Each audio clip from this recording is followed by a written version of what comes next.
Today's guest is someone who's seen the creator economy from every angle. Ben Weiss. Ben built and sold a software company for millions before diving into the creator world. At Smooth Media, he now runs creator partnerships, working with names like Colin and Samir's Published Press and Matt Wolf. Before that, Ben was behind the scenes on operations at Jesser, helping scale the channel from 20 million to 30 million subscribers while doubling their revenue. He's been a part of huge deals, built products that fans love, and designed the systems that make creators massively profitable. This episode is a masterclass in creator monetization. If you've ever wondered how top creators actually turn views into millions, Ben is going to show us everything.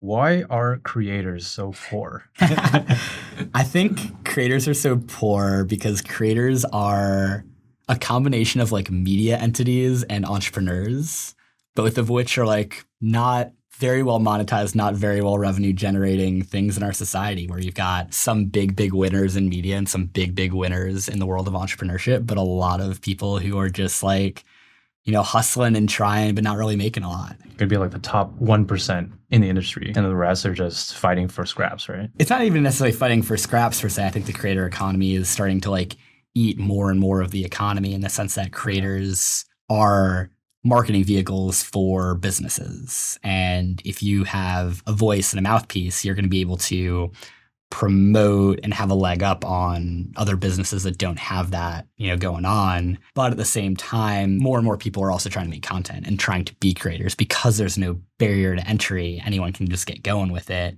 As a result of that, some people are going to win and a lot of people who are going to be like, you know, knocking on the door, trying. And there are no gatekeepers. There are pros to that and cons to that. Who were we talking to yesterday?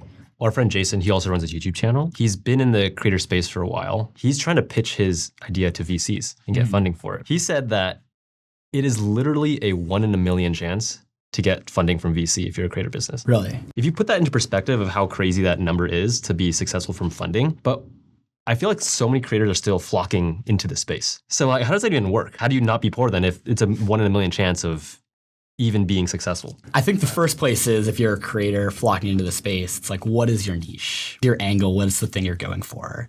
If you're trying to be a general entertainment content channel and you're like, you know, your Disney Channel or you're just something that's entertaining, there is a lot of that and it's really hard to monetize that. But I think there are a lot of different areas where you can go into niches where you don't need the most eyeballs and the most following and you can make a really great business.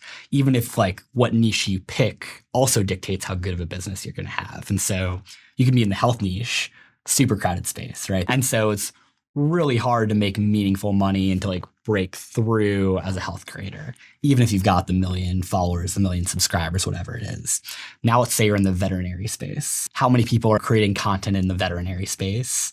Yet at the same time, how many people are interested in it? And how many brand dollars are meaningfully going to flock to that space and fly into that space, right? If you're a veterinary creator, you can probably get away with having 50,000, 60,000 subscribers and moderate viewership and still make a really great money, maybe way more than that health creator who's got 1 million or that general entertainment creator who's got 1 million, right? So you're talking about niching in, like not just doing general fitness, but finding your lane and niching in that lane. Yeah. Our economy is now creators in the sense where if you're a personal trainer, odds are people are finding you based on content. It's either like, you know, word of mouth, friends and family, or they're like watching your content, following your content, seeing the results on Instagram or wherever else it is and going, I want to work with that person. That's going to be my virtual personal trainer. Or similarly, like a tattoo artist. You know, 20 years ago, I'm just going to walk into the local tattoo parlor, get a tattoo. Now I'm doing my research. I'm finding my favorite designers. I'm finding the people that fit my vibe, and I'm going to go seek those people out. That tattoo artist is a creator, and they're getting their customers by the funnel of their content. The whole economy is changing in this way where the content you make that, you know, is going to dictate the opportunities you have. And some of those opportunities are going to be localized and service-based, and some are going to be way bigger. So obviously there's a lot of talk about how every platform is very saturated right now. Everyone wants to be in the creator economy, and the tools are making it so easy for anyone to start. What is the best way to dig into a more specific niche if you do something big like fitness? Some of it's just going to be very natural with fitness, right? Like I have friends that are fitness influencers who have a funnel from their fitness content to being a personal trainer. If you are a female personal trainer making content, you're probably attracting female clients. And if you're a male personal trainer, you're probably attracting male clients. If you are a 30-year-old Asian male personal trainer who used to work at Deloitte and quit the corporate world, and now you're doing, like, you're probably getting like a client base who like sees himself in you. That's super powerful, is when people see themselves in it. So we have a client that we help. He's a doctor, and he wanted to get into the fitness space, actually. And he was like, this is so saturated. There are people with millions of subs talking about how to lose weight. That was his main thing, lose weight, right? So he was like, do I help people lose weight or get ripped or focus on this diet versus that diet? And I was like, just think about who you are. What is your personal journey? And people who see themselves in you will go with you. He managed to lose 75 pounds while working full-time as a surgeon. So he's like 80-hour work weeks. So how do you lose weight with very little time spent? You got to eat right. You got to do like very efficient workouts, right? And so all of a sudden, his audience was exactly that, like just busy professionals who don't have much time. A lot of Asians, because he's Asian, mid-30s, 40s. He's a doctor, so they really vibe with, his evidence-based approach. He carved out his own little niche, didn't have to get millions of subs, but still doing very well. Totally. He's probably making way more money than that generalist person is. Or, he's even like, because fitness is so crowded, he's actually able to like break through and get some semblance of audience when other people are just starting out more generalists are just going to be, lost in the sauce of it all, Well, a lot of people say you should make like this custom avatar for who your ideal audience should be. Is this kind of flipping that on its side and saying, screw who the audience might be, just like focus on your own story? Is that what we're getting with this? I think so. You can overanalyze all of these things. And I think if things aren't working, you probably should do these exercises. For most people, it's just going to kind of like naturally emerge, right? I think first off, when you're making content, there's a big decision you've got to make right off the bat, which is, am I trying to make content just for my friends and family, or am I trying to make content that goes beyond my friends and family? First, very few people are making that decision. And then from there, there's an even smaller subset of people that are actually able to like break through that, be interesting enough to do that. I don't really know if there's a whole lot that I would have to say to those people who are trying and not able to go anywhere other than like, really exactly that question of like, who's actually going to be into this and why, right? And like, if you can actually have enough self-awareness to break through and figure out, okay, no one's watching my stuff outside of my world. Like, how do I change that? Great. Now, if we're starting to get to a place where you're saying there are some people outside of my friends and family who are watching and engaging with my stuff, now suddenly we can start saying like, exactly, we don't have to back up and say, who do we want that person to be? I can just start saying, well, who is the person now? Mm-hmm. Who are the people that are not my friends and family that are following and engaging with my stuff? And who are they and why are they engaging with my stuff?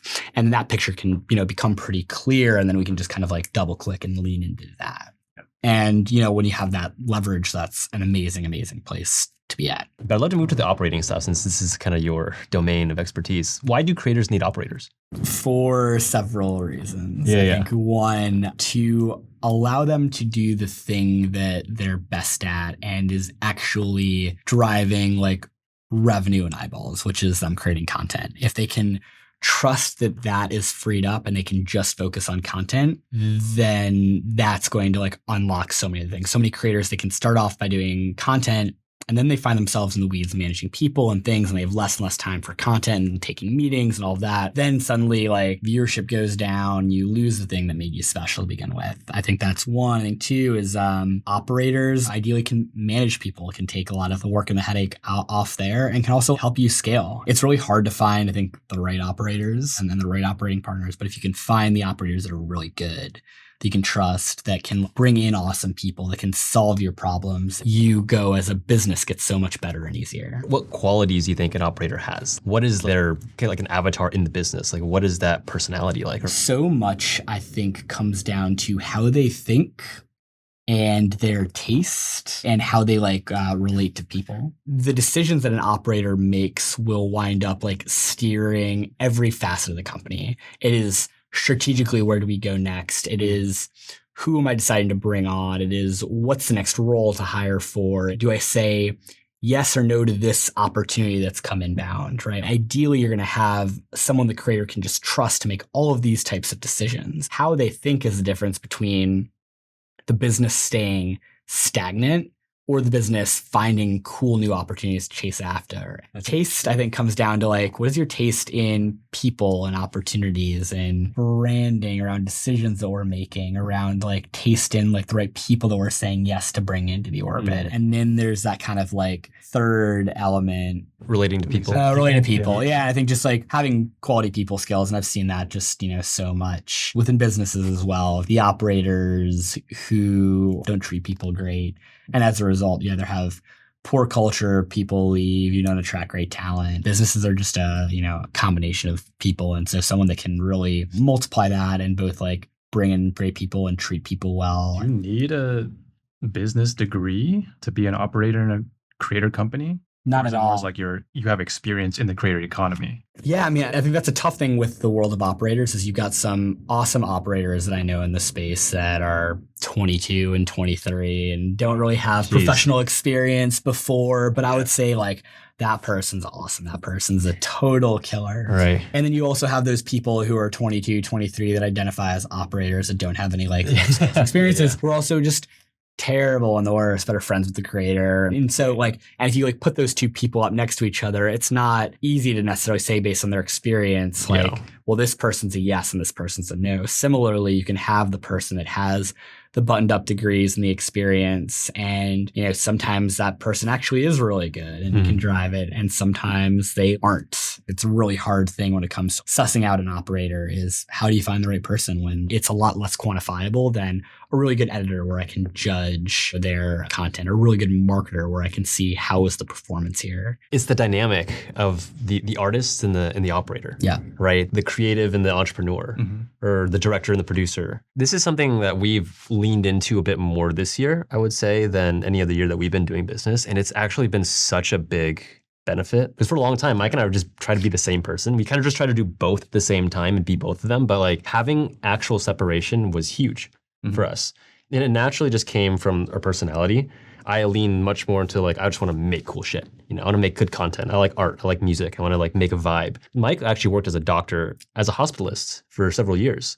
And a hospitalist, correct me if I'm wrong, is like an operator. They are the operator of the hospital. Yeah. They're coordinating care amongst all these different specialties. Yeah. And so I couldn't agree more about like the need for an operating artist. They definitely are both crucial for the business to run, right? Like you definitely can't have one without the other. It is easier for a creator to get away with piecing other pieces in place. It just may come at the expense of where the ceiling of the operation could go, which they may or may not care about. If you're a creator business and the name of the game for you is just AdSense and brand deals, maybe you don't need an operator, really, right? Like maybe all you need is, hey, I'm going to make really good videos. I've got an agency that's managing brand stuff for me.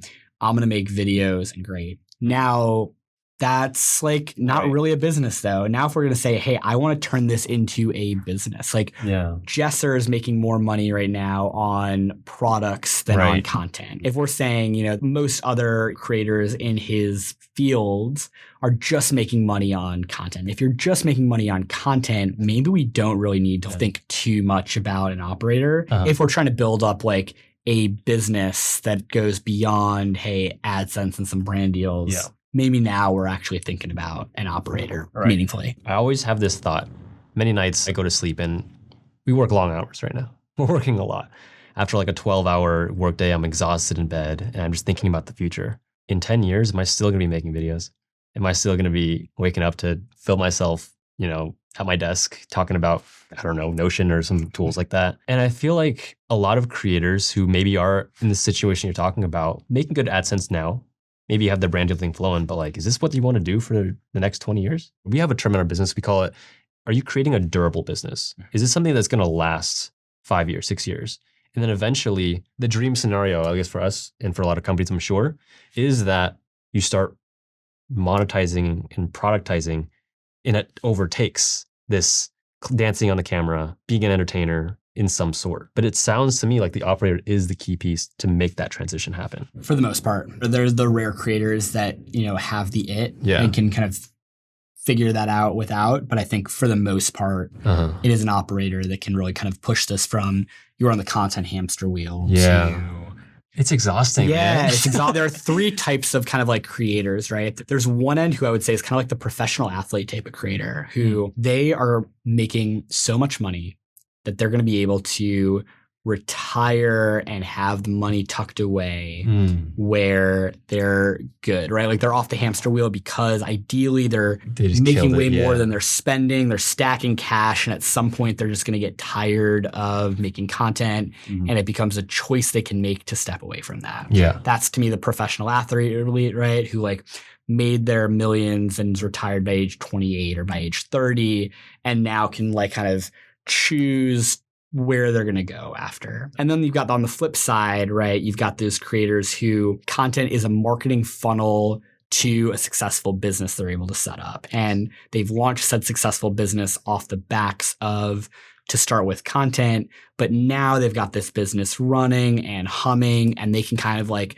step away and this business is still a successful business, right? It's still a quality move in business. And then you've got that middle round of creators where they've got to make content to put food on the table. Right. And that's really, it can be really stressful and it can, burn folks out. First off, it's still a blessing, right? Because the alternative to doing that is to working a corporate job that like, you're working a cooler job. Your money is coming in a way that's cooler than what most other people have their money coming in with. That does not negate, though, feelings of burnout or feelings of, man, is this what I have to do forever? And there's so many paths out of that middle, right? Like I know people that have been in that middle who have quit to become YouTube strategists. There are other paths beyond build business. Or even, the first place I worked at, like the Meat Mafia was, there's content into an agency and into a protein powder brand, into these other things. When you have eyeballs on you, you're opening up serendipity, you're opening up opportunities. Being authentic quality content that's attracting quality people to you, it attracts uniquely quality opportunities that you otherwise wouldn't get that can serve as exciting roads, off-ramps, whatever you want. Yeah, we talk about this a lot with our students. Maybe years ago, we would say that content is this new opportunity. If you succeed with content, you can quit your job. Or if you're young and you're just trying to make content pop, then you may not ever need to get a job. And for a long time, I think it was like that. And that's how a lot of our audience saw content. But we're moving into this rapidly growing AI career apocalypse, basically. And it's looking more and more like content is now the thing you have to do in order to stay alive, because no job is safe, really. There used to be like, oh, I can just work in the same job and retire at 65 and I'm done. But nowadays, people are changing jobs, changing careers, pivoting so much because the market is so unstable. The thing that can stay stable is your content. It's who you are, and your content just amplifies who you are over time. Your content is almost like the new resume, the new CV that you just have to work on now. It's not the new opportunity anymore. It's just part of building a stable career. Definitely in that middle bucket that you're talking about. It's a hard bucket to be in, though. If you're in that middle, like that messy middle you're talking about, what would be the first step to pick a side on that spectrum? It can be, how do I have revenue beyond my content hamster wheel? Or if I wanted to hop off that hamster wheel, what would I do and what would that look like? Both of those can be cool options where it doesn't necessarily mean I need to go and set myself up to have a side hustle or income. Like, I've never been good at setting up those like side revenue streams. And obviously people with audiences, you've got more of an advantage or leg up, but that doesn't mean it's still easy to do. Big creators fail when they're trying to launch businesses. Eric launched, was it Pizzafy? Like launched a sauce that would make anything taste like pizza. And he's like, this is gonna be my Feastables. And then it was out of business in 3 months. So even some of the biggest YouTubers on the channel, they haven't solved the, problem of how do I make money outside of my content. That being said, I think it gives you more peace of mind as a creator if you can say, hey, I can go get a job working for a channel or doing this or doing that or whatever it is, in the case that I'm just really burned out and sick of this. Because when you feel trapped by the path, that's where it gets scary and daunting. And I think if you have like a niche that you're focused on as your content, it's a lot easier to start angling and positioning around that and figuring out, hey, how do I leverage the audience and the knowledge and the voice and the access that I have to set myself up for these other opportunities. Yeah. I've been working on the side with a creator who is 22 years old. He's a college senior. He makes content in the sports space. It's very, very niche and specific what he does. And for a while, I think he was making no money. But he was, opening up some doors and opportunities. And we tried a couple things. We tried launching a course that went nowhere. After a year of going back and forth with him, we tried a couple things.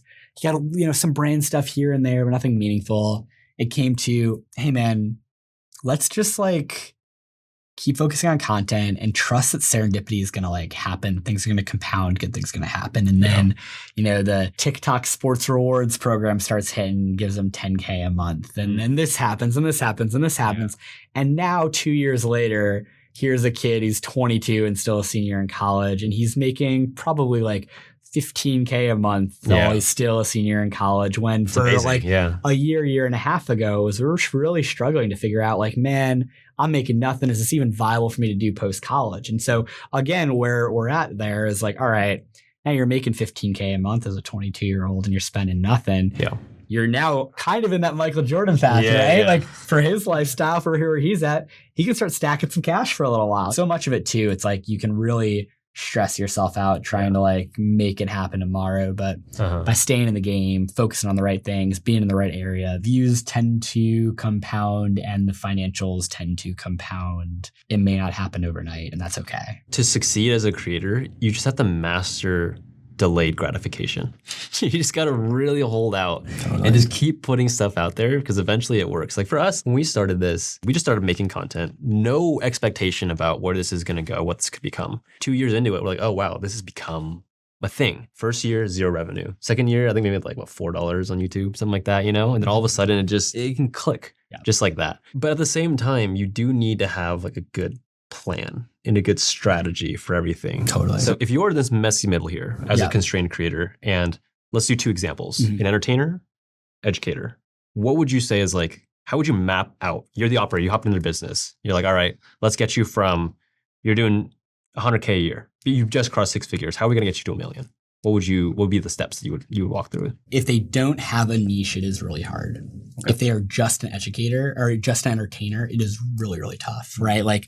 If you were to tell me, Ben, go into the Stokes twins and build an awesome business with the Stokes twins, be I don't know, right? They make probably great money on AdSense and interesting. Probably doing some brand deals, but that's so interesting you say that, because by the textbook definition of success, they're destroying YouTube. Totally, right? They're killing it. You it. Wouldn't even I don't even know how to. I would be way less excited to step into those type of creators and work with them than someone who actually has a niche. Gotcha. They're great general entertainment creators, but I wouldn't necessarily know what to do with them. Whereas you can tell me, hey, here's a creator with a niche, and then I can sit down and say, well, based on this niche, the thing that I always like starting with is, what's the vision? Where is this going? When you don't know where that's going, you inevitably wind up in an unexpected place. Vision doesn't mean that we are going to launch this exact product and it's going to have success. That vision though is, here's who we want to be from a macro perspective and the things we want to try and push on. You're maybe more resistant to false starts or failures or things coming out the gate slowly because you're trusting this is a part of this bigger picture that I'm still bullish on, that I'm still confident on, that I want to build towards. Do you have an example of what a vision is? I want to make $1 million. No, money is not a vision, right? Okay, I think and that's to me why creator economy is a weird thing, in the sense that if I'm working for Jesser, I'm going to try to figure out how to build up a youth sports business. If I'm working at Drew Binsky, who's an awesome travel creator, I'm going to try to figure out how to build the best travel business. If I'm working for a self-help creator, I love Mark Manson, I'm going to try to figure out how to build an amazing self-help business. Gotcha. Right now, as an operator, those are 3 completely different businesses for me to try to build. So now you're talking creator economy. We bundle all those people up in the same thing, but that's not the same thing at all. These are dramatically different businesses. For Drew Binsky, maybe I'm going to try to build up a tech platform. Is there a Gen Z Expedia that's kind of a vision thing? Or maybe it is a group trip company where Drubinski's going to all these exotic places and he wants to like get people to go to, Somalia and Azerbaijan and South Korea and experience the type of things that he's experiencing. And he doesn't even necessarily have to be there. They can just trust that he's got like the Drubinski travel agency that I think he just rolled out, that he's going to have trusted guides that he trusts and they're going to go on a curriculum that he goes on. And he's going to be able to promote that and he's going to be able to monetize that. These kind of vision things that we can start playing of like, all right, Drew is going to be the biggest Gen Z travel brand. What does the biggest Gen Z travel brand consist of? It consists of a software platform, a trip planning, and content X, Y, and Z. Probably the Stokes twins, their vision was, I want to be the best YouTubers and I want to make a lot of money as a YouTuber. And they're doing that vision, right? Yeah. Mr. Beast's vision may have been, and maybe he started with a vision of, hey, I just care about YouTube. Right. But now it's evolved a lot, evolved into this whole commerce and content, all of these things. But vision is this kind of guidepost where if you have the right juice around it, you have the pop, the it factor, and the right vision, you can make some really, really special things happen. That to me is this really powerful starting point for a creator. It's hard to wake up day in and day out and do something you don't passionately have this big goal to build. Yeah. And money can only get you so far. Once you get that, it's like, well, what am I doing this for? Am I going to continue doing this? At the end of the day, it feels very sexy when you start, but as you guys know, like, it becomes a job. It's a job at the end of the day. You better find something that, you're actually into and enjoy. So, okay, I love that. Vision, first piece of the puzzle. Let's use the example that you're working with here. You're Mark Manson Jr., you're at like 80K subs on YouTube. You're starting to build a self-help community. You got the vision. I want to build the best self-help brand. What's next? Then you're going to figure out like, hey, I've got content going, I've got engagement. What do people in the self-help world want? Maybe it is like an actual paid community where there is someone who is helping them through these self-improvement problems. And maybe there's like a journaling tool that like you have in mind where you're kind of going through these tech things and you say, man, all tech around journaling really sucks. I think we can create way better like journaling tech. My first step is I'm going to like get this content wheel funneled. And so this is well monetized via AdSense and brand deals. And here are the types of brands I should be targeting and looking at. And then maybe there's a third spoke, which is, hey, here's some courses. Here are courses on how to be happier, how to get over a breakup, how to deal with parents that are difficult, how to whatever else it is. And all this is not like I'm doing this to be money hungry. I'm doing this in service of the people that like follow me. The reason they're consuming my content, they're following me is because they want to improve. They want to be better. And I can try these like one stab at a time, knowing that they're all going to compound and layer. And so the first stab that I'm going to want to take is going to be with the community because it's going to be easy to quantify and monetize and maybe not that much cost up front and work and get this going. And then maybe the last thing I'm going to want to do is the software thing because that's going to be a riskier bet and I can now have more capital I can test that out with. Is there like, depending on the entertainment or the education route, would you say, obviously there's so many different things you could try. And the hard part for us being creators, like which one do we do first? Is there like a typical route that you've seen with maybe with the creators that you've consulted with or worked with? Like, do they usually start with something high ticket or maybe some low ticket? Totally. But yeah, like what would you say is like the typical path progression? An exercise I've done with creators before. Most creators say, I want to do this. I'm going to do this. It's either going to work or it's not. Okay. When I was working with the sports creator, we had a scale. We put 10 things on that scale. We said, here's affiliate, and here's this, and here's that, and this, and that.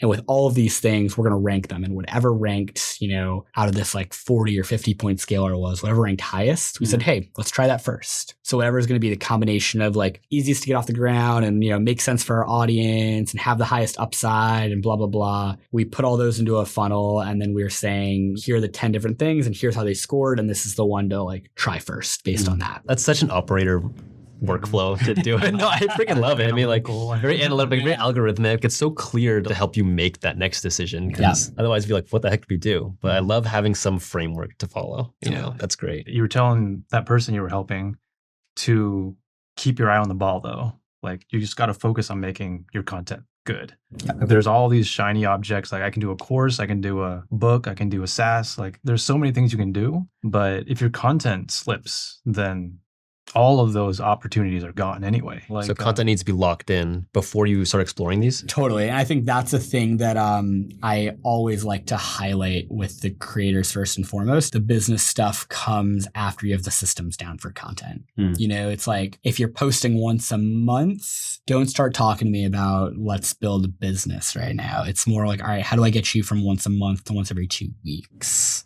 And ideally to like, you know, weekly. And then if we have that built up, the content has to be ready for a business. You've got to be consistent and set up first and foremost there. I think that's a really great call out. What does it look like for content to be dialed in so that you can pursue those other avenues? Our content was dialed in for a long time, but being dialed in meant I was focusing 40 hours a week on content. Yep.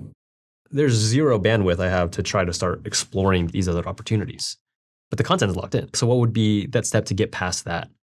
It sounds like people hiring someone, or like, I think it's partnering with someone. It's either freeing up your time or keeping your time where it is and finding someone else that can focus on the other. Interesting. Right. And so it's easy to say just keep getting more views in perpetuity, right? And like sometimes there's just a view ceiling. Mr. Beast has hit a view ceiling. There are no more eyeballs to consume Mr. Beast content in the world, right? Like, and as a result of that, you know, everyone's going to hit a ceiling. Now, if you're to be like a cybersecurity creator, you're not going to ever get to Mr. Beast viewership. For sure. Right? Like, there's this kind of ceiling. But you can, there's a ceiling, and that's fine to hit a ceiling. You should have an idea of what you need to be doing to like maximize or continue to grow your viewership. That doesn't mean all of your focus needs to just be on your viewership growth. Gotcha. But that does still mean, hey, there are other things I want to figure out in the business. And at the same time, here are the steps I'm going to take strategically to get more views, you know, and whether that is having bigger spectacle videos, I'm having higher caliber guest stars, expanding, broadening my audience, whatever it is. And I don't think everyone always needs more views. There's certainly some people where it's like, hey, you're good. But like, I do think that for a lot of creators, the biggest path towards like getting more money, getting more opportunities, whatever it is, it's like actually increasing that viewership and view count. I know that most creators who are in that space at like that 100K range, where maybe they work with like a contract video editor, but like what would you say would be if you were going to build a team to get you to from 100K to $1 million, what would be the order of hires? I think we can talk like philosophically around hiring. I think you kind of know in the moment what's painful and what you need to start bringing on. You know, it's kind of like hire when it hurts and when you can afford it. And the combination of those two things you should start seeing. It is fun when you can hire to take bets and swings on things, but like ideally you're hiring like to solve problems and when it hurts. That being said, right, if you want to build a great business, how do you find that like right person to like help you there? And I think oftentimes you're going to find someone that fits your ethos as a creator and it's going to naturally emerge. When you do have success, there's going to be so many people that are going to come inbound and try to like work with you and help you. And you've got to be really discerning there and have people that you can really trust and that can help kind of like, I think the most important thing is talk to your friends that are a step ahead of you, who have been there, done that, learn from their mistakes and learn from their successes. And I think that's probably the most important thing as they're working about like building a team and where to go is who are the people that you really admire that are in this space? How have they done it? What mistakes have they made? What have they done well? And how can you learn from that? So you were on Jesser's team behind the scenes. Yep. And you helped them basically double their revenue in the time that you were working there, which is crazy to think about. Yeah. What were the main focuses that you guys were going for? It's cool because there's revenue doubled while I was there. Subscriber growth grew, I think, from like 20 million to 30 million in the year that I was there as well. Most of that revenue growth, though, came from our company Bucket Squad that we own, which is our apparel business. The content side, there were like small, like revenue bumps from like AdSense and brand deals, but nothing stepwise. Where the stepwise growth came was on the apparel brand. And that's where the overall pie chart of like Jesser revenue really, really jumped. That's where that was at, like kind of like big jump there. Can you actually break down what that pie chart looks like for Jesser? Like, I'm super curious. Yeah, so Jesser has 2 YouTube channels. One that is his main channel, and that's going to be high quality content that's coming out maybe about once a week. And then he's got a second channel, which is going to be higher quantity, and I wouldn't say low quality content, but more like easier to produce, faster turnaround times, content that he's able to get out twice a week. You got these 2 channels, one of which probably gets like 2x the viewership, the high quality one per video, or the really high quality one. But the second channel, because there just is more content, both those channels are going to revenue-wise do about the same amount of money. Then beyond that, you've got brand deals. And then you've got apparel brand that Jesser owns called Bucket Squad. And that's his one kind of like company that he owns. It's a physical product. It's basketball shorts and basketballs, largely with a like kind of kid and teen based audience. Beyond that, there's some small revenue, channels he's got around syndication opportunities and licensing deals and things like that. Like Jesser's got a basketball mini hoop in Walmart that's a part of a licensing, play that he's able to get going, right? But none of those, I would say, those are all kind of like drop in the bucket compared to the other, main streams of revenue. A lot of stuff I would love to dig into there. But my first question is, why the 2 YouTube channels? I know a lot of creators do have multiple channels, like we have multiple channels too, but like what is the thinking of one super high effort, less frequent, high quantity, lower production if they're making the same revenue? Because I assume from the back end, there's very different operations that have to get both those channels running. I would say like the why one, Jesser enjoys making videos and he just likes having a camera in front of his face and making videos with his friends. And so I think part of it is like there's a genuine like enjoyment of making the content, but also the second channel, that's really where from a business perspective, that's the profit driver and where he's able to kind of take money in to place other bets or put money in his own pockets, right? We started out, like we dreamed of having like, our own merch and our own products and stuff. But there's a lot of cost and overhead that goes into that. So when did Jesser think about branching out into that revenue stream?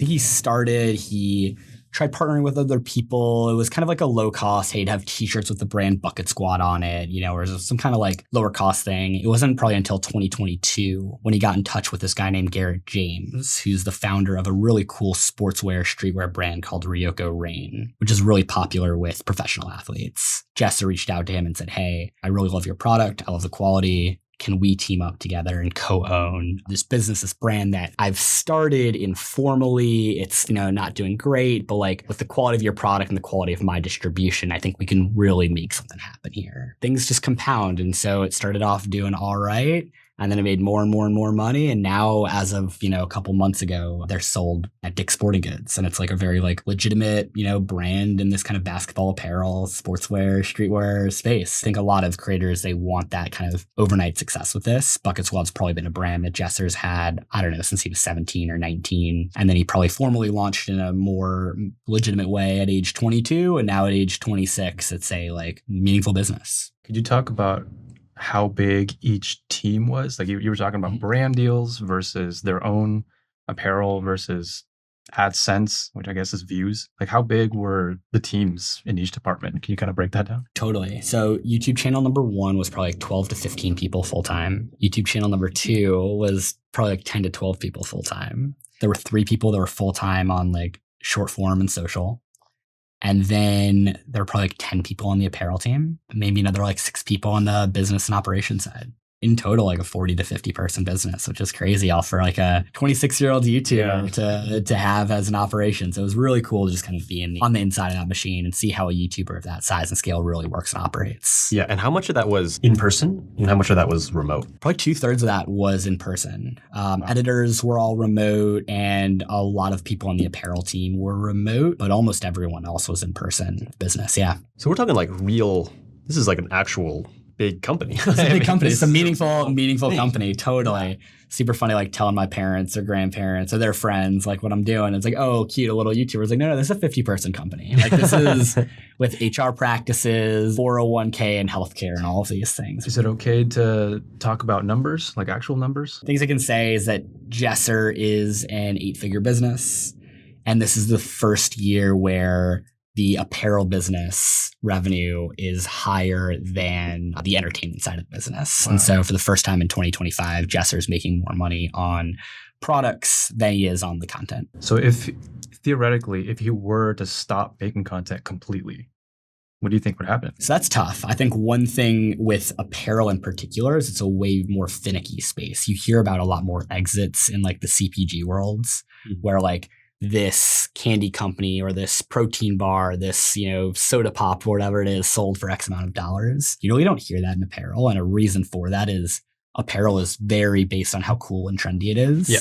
And apparel can go from making $100 million in a year to $5 million a year very easily if it loses that cool factor. Something like Bucket Squad apparel, it probably isn't a business that like goes to zero without the content. But I would be, if you're saying, hey, Jesser's going to stop making content tomorrow, it's probably still a good business. But, I would just say apparel's a lot more finicky. I noticed that you didn't mention affiliate marketing. Was that a strategy for them? No, affiliate was not a part of like the Jesser revenue breakdown at all. I've never been a part of a creator brand where affiliates has really been a meaningful part. I've had friends in the health space that like, promote products and, because they have that trust with their audience and that's a big part of their content is like trust around products, make that work. But for the most part, I'd say affiliate is very much something that we try to avoid in the creator world. If we're going to promote something, we want the hard-earned cash up front versus like cash on commission. I have a few questions I'd love to circle back to. Yeah. We're fairly new to like the creator education space or even like getting deep into the creator economy in the way that we are.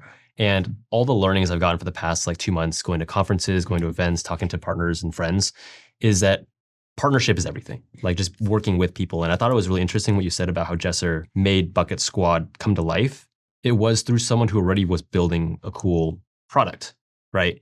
And just from our experience, we've tried to do merch in the past before. I'm wearing actually the piece of merch that we made. Yeah. I'm saying this because this was just a random print-on-demand service that was on, I think we just Googled it, honestly, right? It was like Printful? Printful, was that the one? Yeah. Printful, and just to do it. And obviously Jesser has a lot going for him that made it very successful. But like the only way to compete on quality, I guess, is if you find someone, or what do you think about like agencies that do like Fourth Wall, for example? These are the agencies that just say, hey, we'll just print on demand anything for you and just like get merch out there.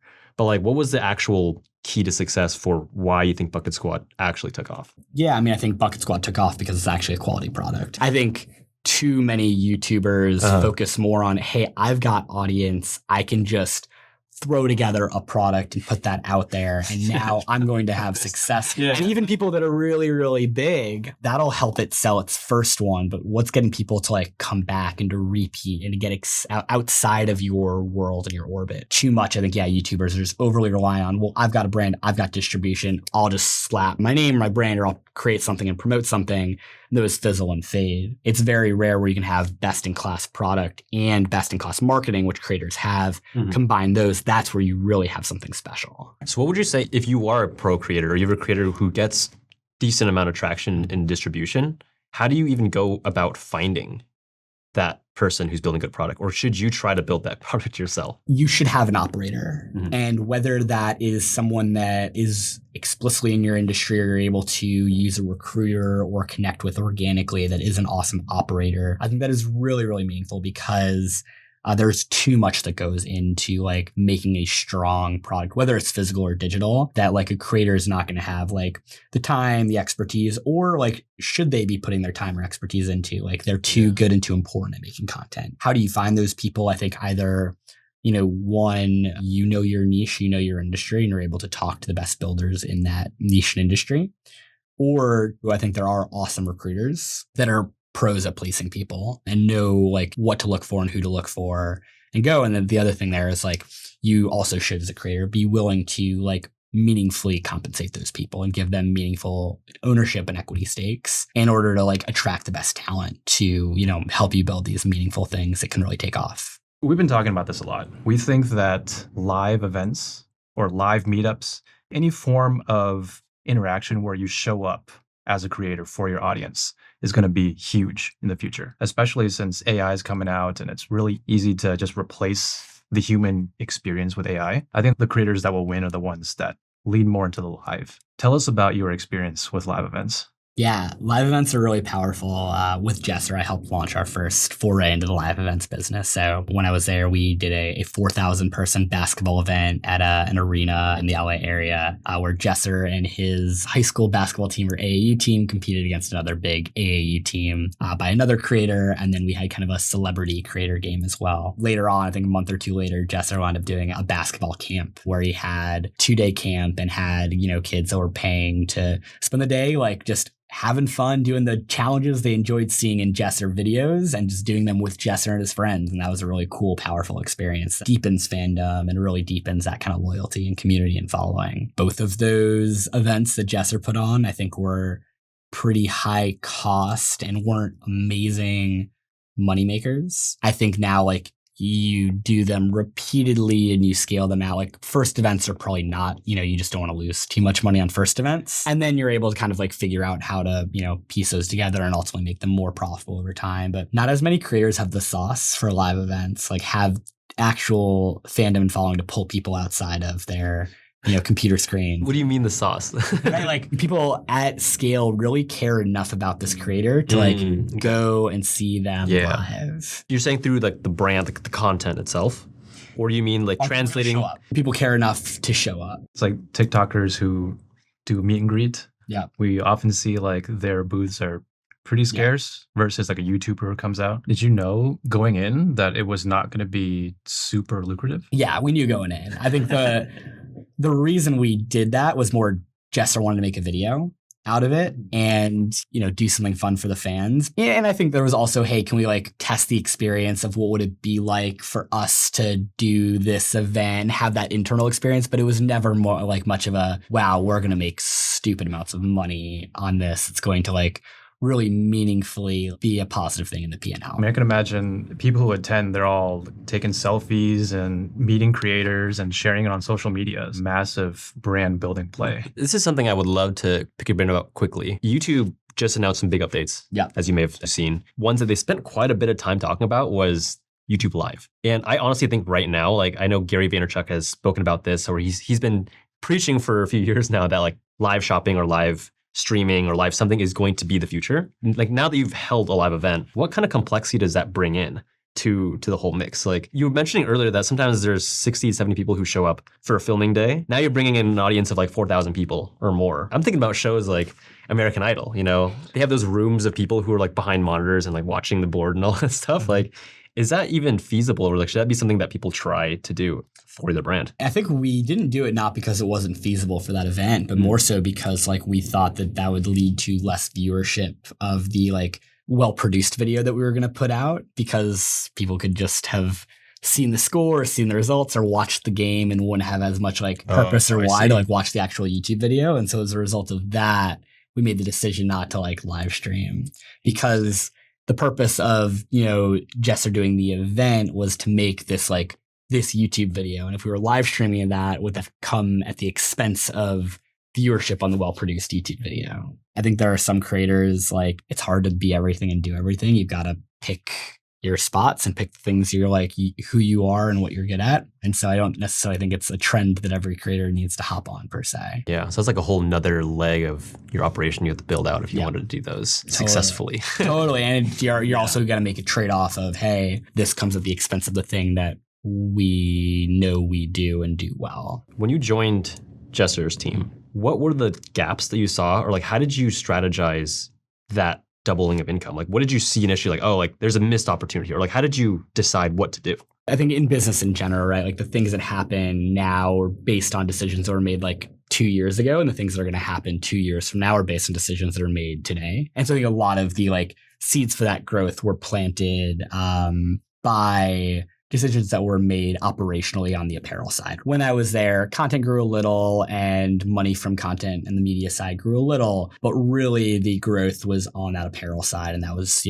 partially because, they'd really figured out operations, got the right operators in on the apparel side, and, invested accordingly in growing that out and had the right kind of like product market fit and quality product and all these things to start really getting that like kind of flywheel to go, especially when it's something like a physical product where you're able to scale that up so much more when you have more capital you're able to put back into inventory and more capital you're able to put back into ads. You have both of those kind of ingredients came in to help kind of like fuel both additional supply and demand that was able to like yield that like meaningful growth on the apparel side. And when you say like, it's funny, like Jesser doubled in revenue while I was there, it happened, but almost all of that was like this apparel growth. So you're saying is when he doubles again and you have planted those seeds. I hope so, right? I hope so. Totally, yeah. Definitely true for us too. Like business growth is never linear from what we discovered. Yeah. Sometimes some decisions we make, it's like we don't see any return for a very long time. Like especially like a new content strategy. I think content strategy, if we're talking about like YouTube, is something that everyone talks about. It's like, oh, like you should do this, this, and this. But you're not going to see any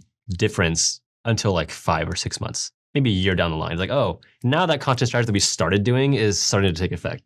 And the snowball took a while to start pushing. With that in mind, then like how calculated are those steps? So like what is the calculation that you're making to let's try this thing, let's try this initiative and see what happens. When I was at Jesser, right, I was like putting a lot of, ideas at the wall of, hey, there are a lot of different places we could take this business. Where do we want to take it? Mm-hmm. And some of those required more risk or things that just were outside of the realm of comfort for like Jesser.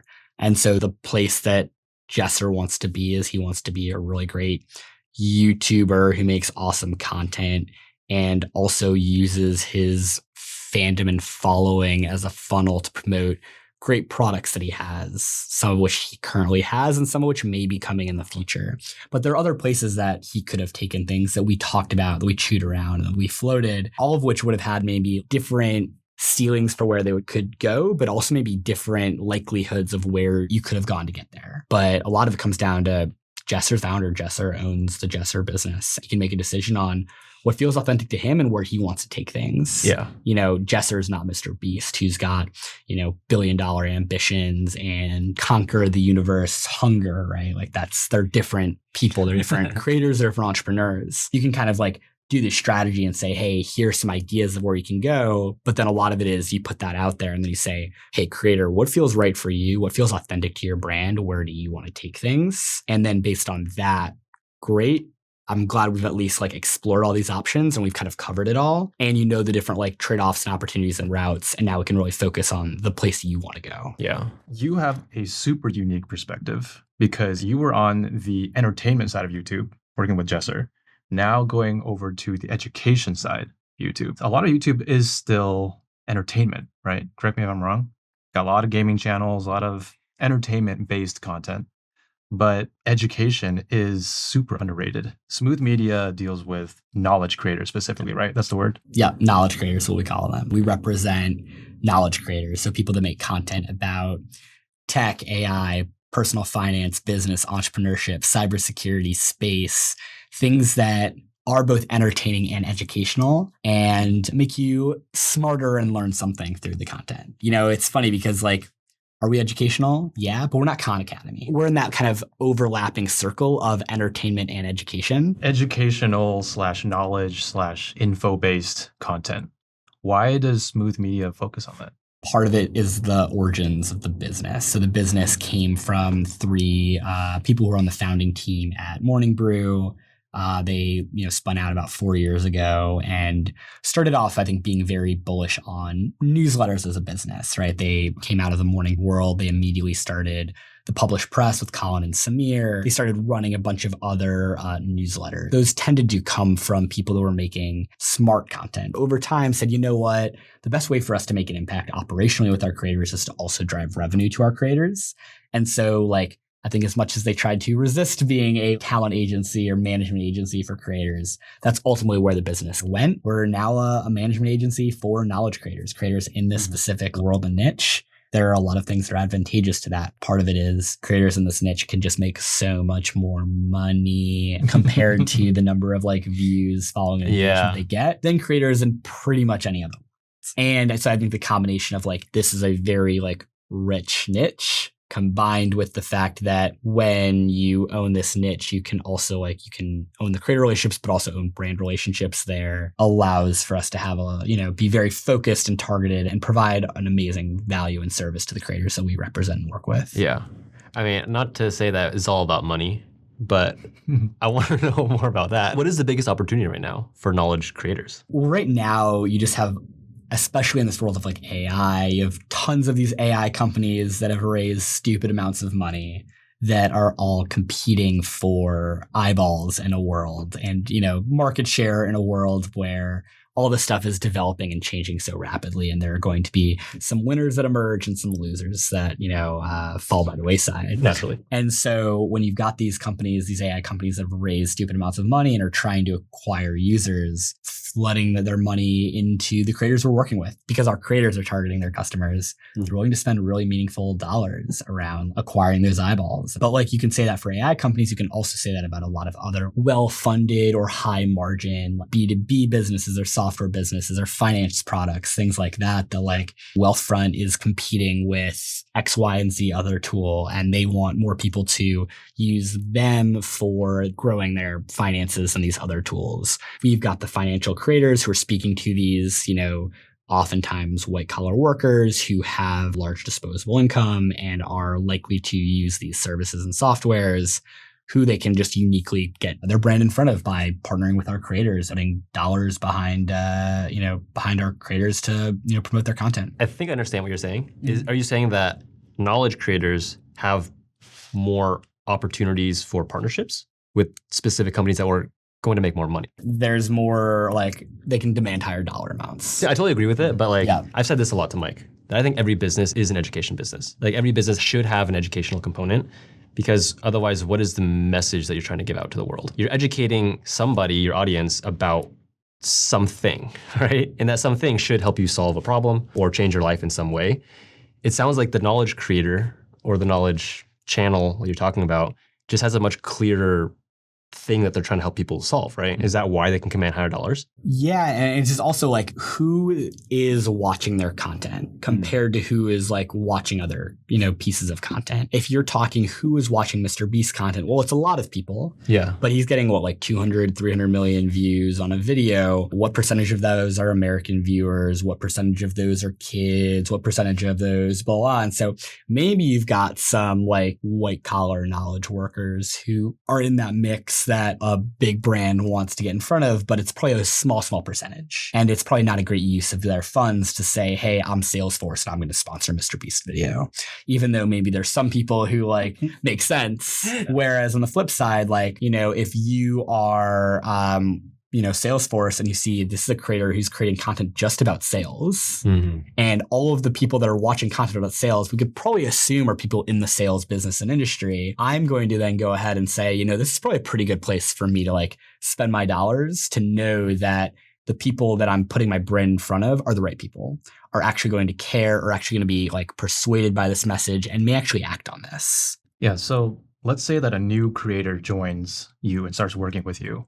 Kind of walk us through maybe an example of how you would evaluate or assess their current situation and how you would plan on helping them make more money. Yeah, I would say there are kind of two pathways there. I think there's pathway one, which is we know the niche and the specific world they're in really well. We're making good money within that niche for other creators. We have these brands lined up, and we're pretty confident that we can say, boom, based on their viewership, based on their engagement, we can go in and plug them in with the brands these similar creators are working with and make them really meaningful money. I think that's kind of a starting place where with those creators, they might not be making crazy money right now, but we can just kind of pretty confidently know, hey, we can walk on in here. We know this world, we know this industry, how much money the other creators we're working with that are similar make. We can get the same results or similar results for this person. There's another flip side where maybe the industry is a newer industry for us to break into. There are more kind of inherent risks or question marks around the creator. In that case, we kind of want to know, well, what's your inbox looking like today? What's flowing in? Because we're confident at Smooth that we're going to be able to maximize what's coming in. So we're going to be able to negotiate higher rates, get more long-term deals, really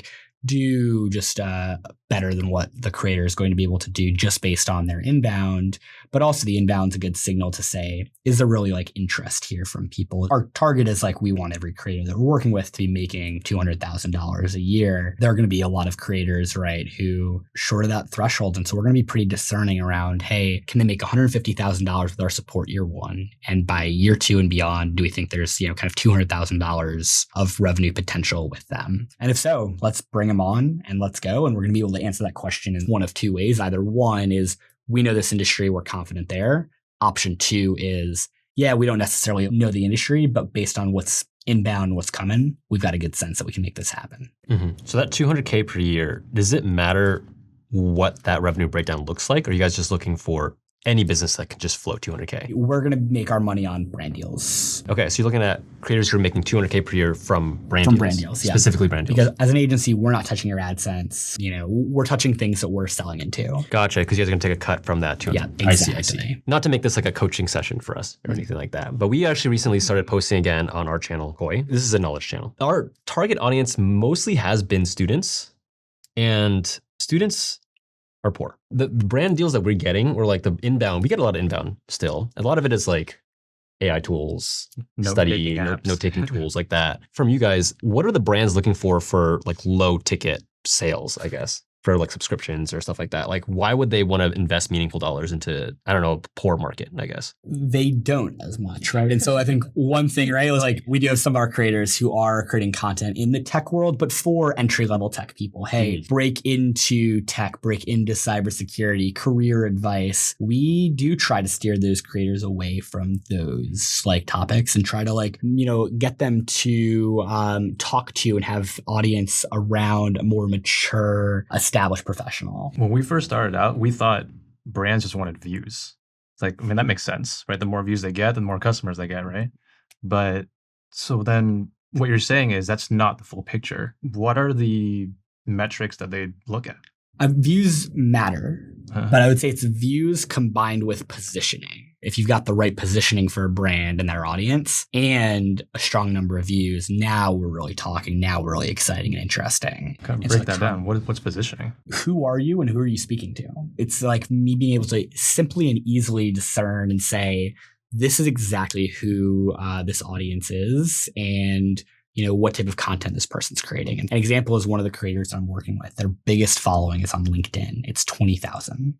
Their second biggest channel is Instagram. It's like 8,000. Mm-hmm. They're going to make remarkably good money. They're going to be like above our average from a creator perspective, well above our average. And the reason is they target explicitly CMOs and branding agency leaders. That's who's consuming their content. And so also people that want to reach those people know these are the people to sponsor. On the flip side, with like Jesser, we weren't filling every YouTube video with a brand sponsor. Jesser's demo is 7 to 15-year-old boys. And they don't have a lot of buying power. Quite frankly, most of the entertainment YouTubers do cater to kids and don't, as a result of that, clean up on brand deals the way that you might think they would, right? Like Stokes Twins get awesome viewership. What percentage of their videos have brand deals tied to them? I'm not sure, right? Because one, their viewership's probably going to be largely not American and is going to be largely kids. Yep. Because of those things, that's not nearly as attractive a channel to put money behind compared to this channel that gets 1,000th of the viewership, but they're targeting AI professionals. If we're talking about who actually has buying power, who's the brand really going to like care about, it's going to be the latter. Yeah. So, I mean, I totally agree that it sounds like just being super specific with who you're trying to reach. What is some evidence that you have achieved that as a creator? You think there are like ways you can like look into your data, your analytics, or some way that you can present that information to a brand? What are you guys like showing the brand that, hey, these are the things this person has that shows me that positioned well? That's a really good question. I think, we are making media kits, right, for every creator that we work with. And we're going to try to, for some of them, it'll be, if you're a newsletter, we can say venture capitalist newsletter. And here are all the VCs that are like subscribed to this newsletter. The newsletters are the easiest ones where you can even just go into like run queries and backtrack people's like LinkedIns and get data there of like who everyone is. Interesting. You can see that from like an email. You can backtrack. There are services where you can literally like just put in an email list and then get everyone's LinkedIn accounts. Dude, why are we not doing this? Yeah, it's crazy. You can kind of like then break down, right? Like the people I cater to are these type of people, right? And you can get very sophisticated there. A lot of it otherwise though is fairly like, we're going to make assumptions based on the content and just say like, look, this person's a cybersecurity creator who is creating content about, mature cybersecurity. Our assumption is that it's not 12-year-old boys that are watching. We're assuming it's going to be cybersecurity pros and professionals, and we can like target them and market them. And these brands we're working with are probably clued in on this as well. So let's say, because I still am very interested in this positioning, just trying to apply it to ourselves here. We help people grow their YouTube channels. How would you help us position? Say if you go on YouTube right now and you type in how to grow on YouTube, there's like thousands of creators who do that. Stream of people who are teaching people how to do that. How would we position ourselves differently. What is your goal? Is it to break through those thousands of other people that are also creating this type of content? Yeah, to be memorable. Mm-hmm. So one of the things that I learned from our coach is that the goal of marketing is to make marketing extinct. If you can market yourself so well or position yourself so well that people remember you for a very specific thing, a very specific characteristic or a category,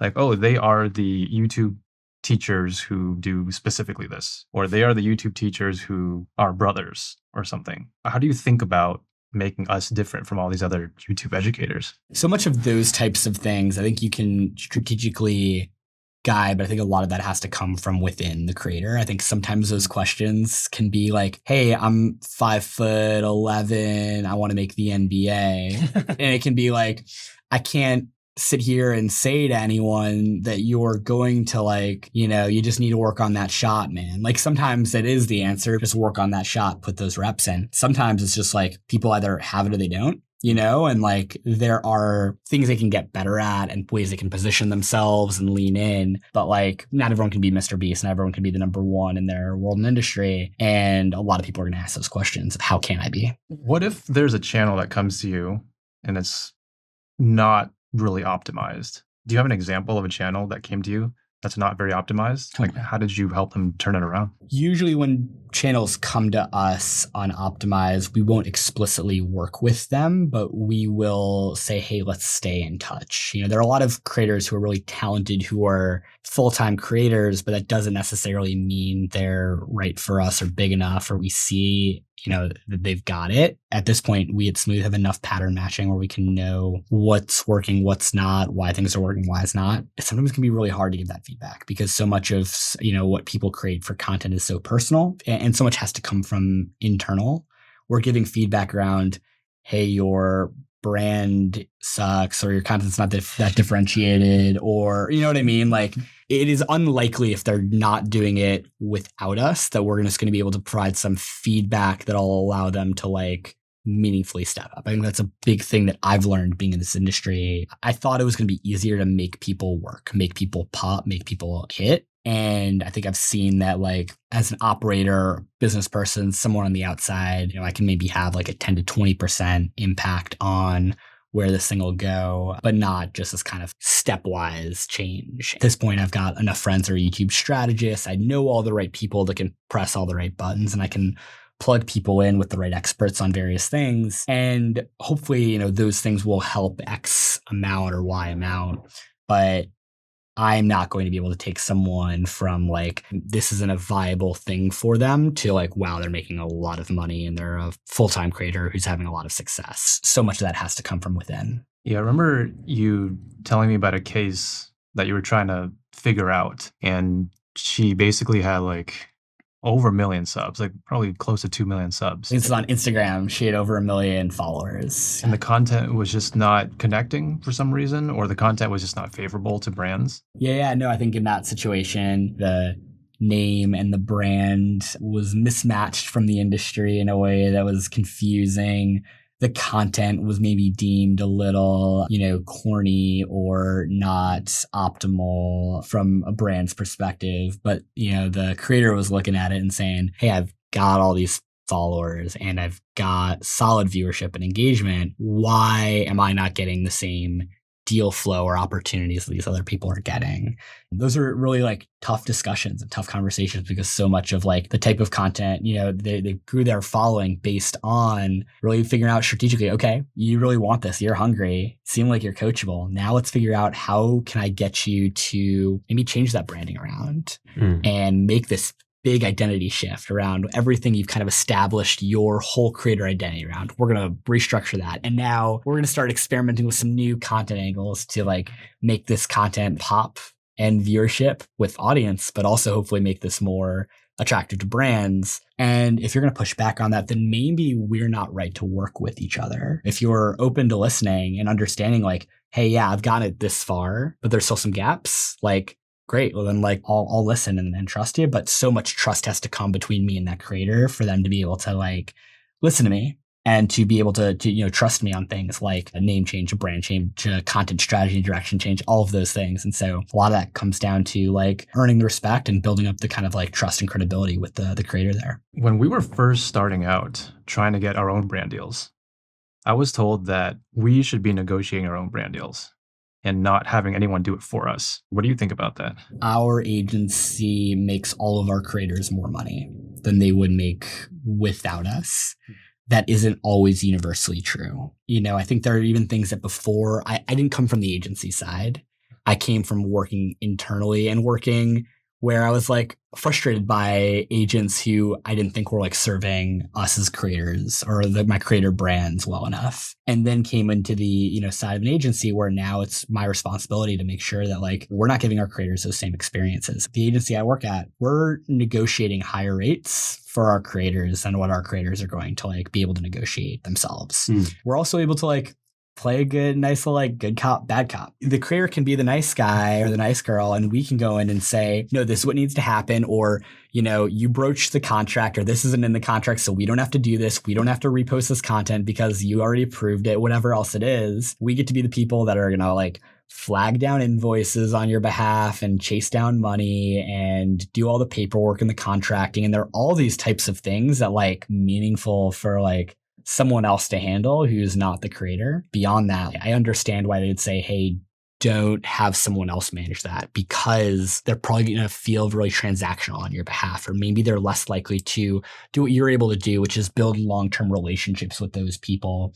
And those long-term relationships are going to yield, like long-term partnerships and dollars. And so I think there was frustrations that I had at past places like a la Jesser, where it was such a black box and we didn't have ins to like the relationship building or where things were going, even after like a one-off deal was signed, what would happen there. And I think that was really frustrating. And so having a partner where you can have those questions answered and you can say, hey, what are you doing other than just like servicing my inbox that I could also just service and taking a 20% cut? I mean, whenever we were trying to negotiate with brands, it just felt so weird to like try to talk about myself, like try to sell myself. It's just way easier to have someone else do it for you. But when you mention like building the long-term relationship, they will come back to us with like, hey, we want to do a brand deal for like 5K or 10K. It's like when you're trying to haggle like, hey, can we go up to 15K or 20K? It's like that transactional negotiation, it just felt very not long-term play to me. Yeah. And so like I felt like I needed someone there to help represent me. Some people are able to get that from their internal teams, but I do think there's a thing where like you as the creator want to be the nice guy that everyone likes, the nice girl that everyone likes, and have someone else that can really do just the haggling over dollars and blah, blah, blah. Like Mike's an awesome creator. He's a really great guy. And then we work with our business guys to get deals done, Yeah. Just not knowing the numbers. Like I don't even know what benchmarks to even say. Like if I give a number that might be too small, then are they going to look at me differently? Or like if I go way over their budget, are they going to think I'm stupid and not know what I'm doing? So totally. We're looking at 40 different creators from across like, similar webs. And we're able to say, right, like based on that, this is what this rate should be. And we have confidence in that as well. And we know how to do these things and play these games. So we can really focus on it. You have data, you've done the deals at this rate, and this is what it looks like to push a little bit. You're not at a point where you can push yet. You can even tell us those things. And the kind of levers that you can pull on during these negotiations. The biggest lever is how in demand the creator is. If they're sold out and their rate is 20,000 per short form or whatever it is, or integration, now I'm going to say 30,000. The brand can say, well, I don't want to pay 30,000. I go, well, guess what? The person's sold out for 3 months. So I can, at the very least, I can spend a month saying this person's rate is 30,000. And, hey, if worst case, no one's jumping to that rate. All right, we know there's demand at this 20,000, but like, there's probably going to be demand at 30 if we're sold out at 20. Do you get really tactical? Like, we'll pay more if we do 5 shorts instead of 3, or like we'll add a newsletter, or we'll add like 3 YouTube videos instead of 2 over 5 months or something like that. Are these all tactical things that we should be thinking about? We'll typically have for our creators, like one integration is going to be 5,000, but minimum spend with this creator is going to be 10. And so in order to hit that minimum spend, here's what a bundle or package would look like. And we're going to say, hey, here are a couple different options. Here's the lowest, here's the mid, here's the high, or here are 2 different options. And here's what those different packages would look like. Yeah. So you mentioned this media kit. What goes into a media kit? I would say a media kit is either like a deck or a one pager around why to work with this creator, their metrics, maybe past brands that have worked with them, who their audience is, kind of a combination of like why you want to work with the creator and what working with the creator is going to look like. So what are like, say, 3 to 5 most important things that you want on that media kit? Like, what are those brands looking for? The flash thing right off the bat is going to be like who you are, what the positioning is. Then it's going to be what are your channels and what are the audiences there? What do they look like? And then I think a kind of clarity over here's who our audience is, from a like macro perspective of the type of person you're going to be like reaching and talking to. And then you're going to want to say like, hey, here are the different avenues of working with us. How many knowledge creators are actually in your orbit right now? Smooth works with 40 right now, scaling that up quickly. I think you specifically mentioned that you work with like the tech AI kinds of creators, or is that just Smooth in general just focuses on these types of creators? So Smooth in general focuses on tech, AI, but also like business, personal finance, entrepreneurship, maybe a cybersecurity or space or data science or supply chain, or all sorts of like kind of fun things that fall within this world, marketing and advertising, whatever else it is. Which of those industries do you see generating the most brand revenue? AI, hands down. For sure. Our AI creators are doing very, very well. I'm wondering, there's billions of AI companies out there. It feels like everyone right now is trying to start the next AI startup and stuff. Would you say that most of the money is flowing from like these monopoly giant AI companies, or is it pretty diverse of like, there's a bunch of them that just want to throw money at this? Monopoly, it's a lot of these upstarts and startup companies that are putting money in. Like if you're thinking right now, the whole no-code space wasn't a thing like 3 years ago. And now you've got all these entrants into this world. You've got Lovable, you've got Base 44, you've got Warp, you've got these guys who you can just like type text and build websites. Yeah. They need to market, and the best way for them to market is to targetedly target the people that are going to use those tools. I would say like those, I wouldn't say like a Lovable or a Base 44 or a Warp is a behemoth or a giant, but they're a very well capitalized, AI company that has resources to, go after this type of stuff. Yeah, this probably comes from our experience being in like the AI productivity tool space. I know that there are many creators like ourselves, we use a variety of AI tools. And obviously if a company, for example, like you mentioned, let's say one helps you make like thumbnails or something like that, and then we get a brand integration with them, wouldn't that make it weird for me as a creator if other thumbnail AI companies wanted to work with us? Like, how do you navigate those on your side? It is tough. And I think that's something we are thoughtful and conscious of is like, we don't want our creators to say, you're working with Lovable and Warped and Base 44. Right. Because they're all competitors in some way. There's some ways we can get away with it in the sense where if a creator is I show you how to create things, it can be, well, today, let me show you how I built this website with this tool. And now next video, it's, hey, let me today show you how I'm building this. And now I'm going to use a different tool, right? Like those are some ways where like, that doesn't necessarily feel weird or bad for the audience. You as an audience are like, oh, here's a new tool for me to like see, how they're like using or what they're using. There's this weird balance between going deep with the tool and then being shallow with the tool. So there's plenty of companies or plenty of channels I know that like, oh, like you said, they'll make, this is how you build a website with this tool, with this tool, with this tool. I've always heard and I've always thought that the riches are in the niches. Like if you go deep with, I only make Notion content, here's how you can build a website, but you can also with that website build automation, build more task portfolios, all that stuff. What's the better opportunity, would you say? I'm this creator who just shares a whole bunch. These are all these big ideas about different tools you could try versus going really, really deep with one of them. I wouldn't recommend being like, my content is all about Notion, and so now I'm locked into being like the Notion guy. I think that there are ways where you can say, I am a marketing guy, and as a result of that, I can have a email service, and I can have a marketing tech platform, and I can have, like these like a couple of partners. I think some creators, they think it's probably easier to get one long-term partner than it really is. Mm-hmm.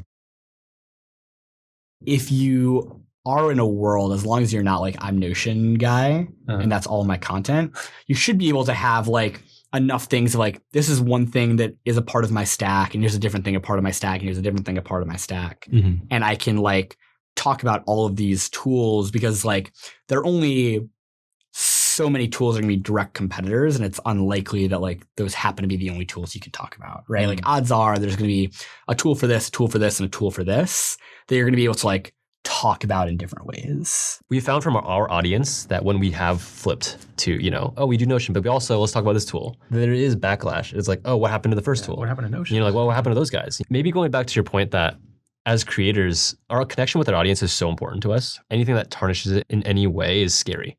It's scary to pursue those negotiations or even consider like, oh, let's have someone speak on my behalf if they don't have my audience's interests and best of mind, because it's our reputation that's really on the line. I don't know if I have a direct question here from that, but it's just like a sentiment that makes it difficult to want to offload the sales process. It's basically we're talking about sales, right? You should never take a deal that you think does have the potential to like jeopardize that. Or if you think, oh, my audience might find this weird. I think when you have like an agency or someone else, what they should do is not just say yes to things blindly on your behalf. They're going to float opportunities to you and you're going to say like, does this opportunity really make sense for me? Like I think the first creator brand I worked at was a really, really small brand in the health space. We, had some semblance of following and some semblance of engagement. We would get some brand deal revenue, but not enough to pay the bills. Mm-hmm. And so we made our money with an agency. We had a marketing agency, and our podcast was almost a mechanism for us to lead gen new clients into our marketing agency. The marketing agency became this really lucrative financial thing that paid the bills and helped us scale and grow and paid for a media operation enterprise that was in the red. And so there's so many different ways to monetize a creator brand business and build it in cool ways. Brand deals is certainly an avenue, but it's not right for everyone. And also, if you're able to be discerning and only take the deals that feel authentic and right for you,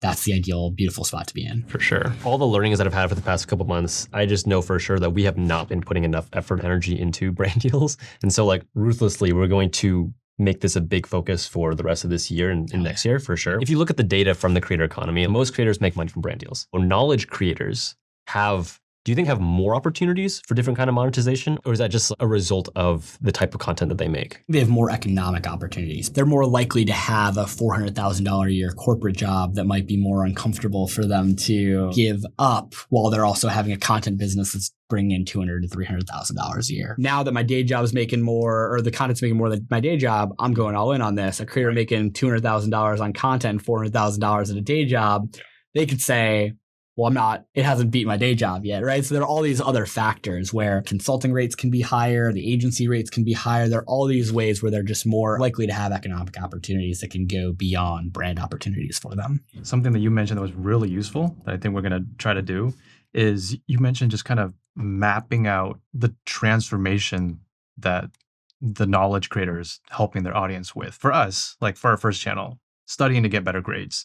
What is the tool you use for taking notes, for managing your time, planning your studies, whatever. So if you could map out all the tools that you use, then those are all basically leverage points that you can approach different brands with. Yeah, no, 100%. A great way to leverage into bigger and better deals and more long-term deals is when you've got supply and demand, multiple different brands that are targeting the same kind of part of the stack, and you can pit them against each other. Well, hey, love Notion, but Basecamp wants to give us X amount of dollars for X term. I like both tools. I'm trying to figure out where I should be really kind of pulling my audience to. I guess a lot of people will probably ask, how do we get in contact with you? Where do we find you? Find me Twitter, Weiss, and then on LinkedIn, just Ben Weiss. And for all the creators out there who want to work with you, they come at you with a vision, right? They come with you with a niche, maybe some thought of what brands that they want to work with, and you will take them to 200K. Totally, man. We'll take them to the promised land, man. Rock and roll, absolutely.